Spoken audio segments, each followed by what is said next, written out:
उन्हाळ्याची सुट्टी लागली की लगेच बहीण आणि भाचे मुंबईला आले होते. मुंबईला ओम आणि श्रीश आला की शिवज्ञाला खूप आनंद होतो. शिवज्ञाबरोबर ओम आणि श्रीश दोघं पण माझ्याशी मस्ती करत असतात. ओमला पिक्चर बघायचा होता म्हणून मी मराठी चित्रपट देऊळबंदाची 4 तिकीट काढली. आमचा 1चा शो होता म्हणून लगेच आम्ही घरातून सगळं आवरलं आणि खाली आलो. जाता जाता बायकोला पण घेतलं, गेटच्या बाहेर पडलो आणि टॅक्सी केली. दुपारी 1चा शो असल्यामुळे 1 वाजायला फक्त 10 मिनिटच होती, त्यामुळे टॅक्सी स्पीडमध्ये पळवायला लावली आणि थेट पोहोचलो वडाळ्यात असलेल्या आयमॅक्स चित्रपटगृहामध्ये. आत गेलो, चेकिंग केली आणि वरती येऊन आम्ही 4 नंबरचा स्क्रीन शोधत होतो.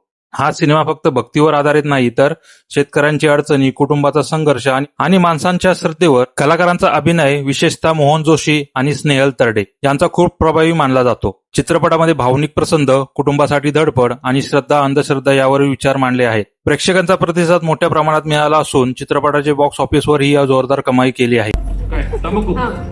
स्वामी दिसत नाही होय, तो फोटो होय. इथं स्वतः स्वामी बसले असं समजा.